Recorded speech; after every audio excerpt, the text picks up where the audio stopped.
Well, hello. Welcome to another episode. In this episode, we're going to talk about Moses, the great deliverer. So, we all want that personal, intimate relationship with God. And what if God spoke to us directly? Would that end all doubt? So, here is Moses, the great deliverer. He had to stand up to Pharaoh. He had the responsibility of the whole nation of Israel. It was no picnic. So I want an intimate relationship with God. I want to be famous like Moses. Really? Let's learn the story of Moses together. Exodus 14. This is all about Moses. Yahweh spoke to Moses, saying, "Speak to the children of Israel, that they turn back and encamp before Pihahiroth, between Migdol and the sea, before Baal Zephon. You shall encamp opposite it by the sea. Pharaoh will say of the children of Israel, they are entangled in the land. The wilderness has shut them in. I will harden Pharaoh's heart, and he will follow after them, and I will get honor over Pharaoh and over all his armies, and the Egyptians shall know that I am Yahweh." They did so. The king of Egypt was told that the people had fled, and the heart of Pharaoh and of his servants was changed toward the people.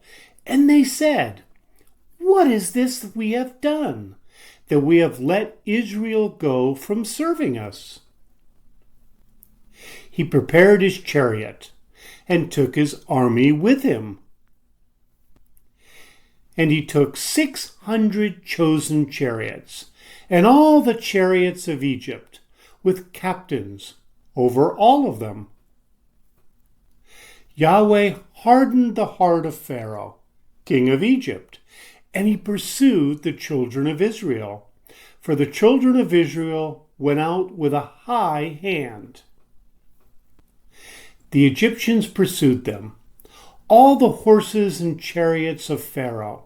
His horsemen and his army overtook them, encamping by the sea, besides Pihahiroth, before Baal Zephon.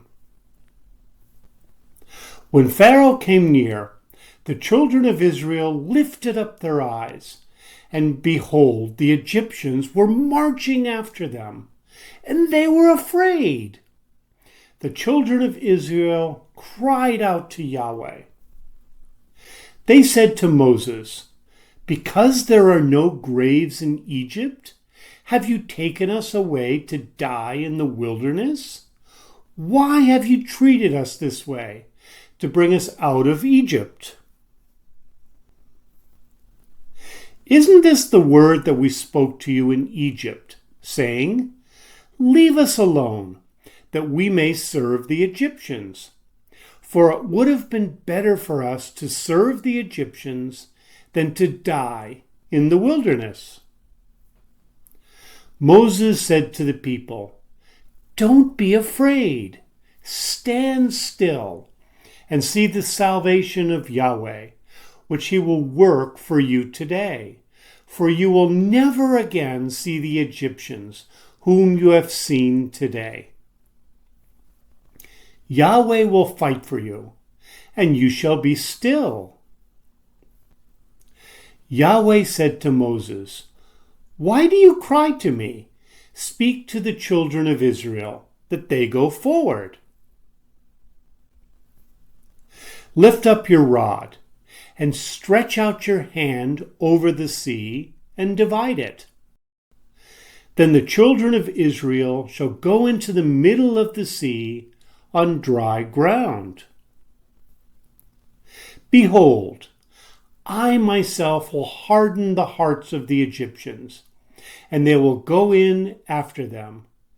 I will get myself honor over Pharaoh and over all his armies, over his chariots, and over his horsemen. The Egyptians shall know that I am Yahweh, when I have gotten myself honor over Pharaoh, over his chariots, and over his horsemen. The angel of God, who went before the camp of Israel, moved and went behind them, and the pillar of cloud moved from before them and stood behind them. It came between the camp of Egypt and the camp of Israel. There was the cloud and the darkness, yet it gave light by night. One didn't come near the other all night. Moses stretched out his hand over the sea, and Yahweh caused the sea to go back by a strong east wind all night, and made the sea dry land, and the waters were divided. The children of Israel went into the middle of the sea on the dry ground, and the waters were a wall to them on their right hand and on their left. The Egyptians pursued and went in after them into the middle of the sea, all of Pharaoh's horses, his chariots, and his horsemen. In the morning watch, Yahweh looked out on the Egyptian army through the pillar of fire and of cloud, and confused the Egyptian army. He took off their chariot wheels, and they drove them heavily, so that the Egyptians said, "Let's flee from the face of Israel, for Yahweh fights for them against the Egyptians." Yahweh said to Moses, "Stretch out your hand over the sea, that the waters may come again on the Egyptians, on their chariots, and on their horsemen." Moses stretched out his hand over the sea, and the sea returned to its strength when the morning appeared, and the Egyptians fled against it. Yahweh overthrew the Egyptians in the middle of the sea. The waters returned and covered the chariots and the horsemen, even all Pharaoh's army that went in after them into the sea. There remained not so much as one of them. But the children of Israel walked on dry land in the middle of the sea, and the waters were a wall to them on their right hand and on their left. Thus Yahweh saved Israel that day out of the hand of the Egyptians, and Israel saw the Egyptians dead on the seashore. Israel saw the great work which Yahweh did to the Egyptians, and the people feared Yahweh, and they believed in Yahweh and in his servant Moses. The story goes that a young child was excited about the story of the Red Sea, but a wiser adult told him that the Red Sea was only a few feet deep. The child thought about it for a while, and then he got really excited and said, "That's amazing that God drowned all of Pharaoh's army in only a few feet of water."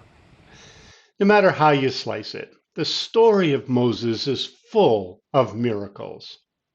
This story shows that God had a plan for Moses and for the nation of Israel. So Moses was known as the great deliverer. But in Exodus chapter 4, verse 10, Moses said to Yahweh, "O Lord, I am not eloquent, neither before now, nor since you have spoken to your servant, for I am slow of speech and of a slow tongue." Yahweh said to him, "Who made man's mouth? Or who makes one mute or deaf or seeing or blind? Isn't it I, Yahweh? Now therefore go, and I will be your mouth and teach you what you shall speak. So we started by saying, I want to be famous like Moses. Really? Being famous like Moses means trusting in God. That's what made Moses great. He trusted in his God. So here's our new modern expression, a man after my own heart. And this is someone who shares your values, interests, or opinions. This comes from Acts chapter 13, verse 22. When he had removed him, he raised up David to be their king, to whom he also testified, I have found David, the son of Jesse, a man after my heart, who will do all my will. What a thing to be said of anyone, that you're a man after God's heart, or a woman after God's heart. Isn't that what we all strive for?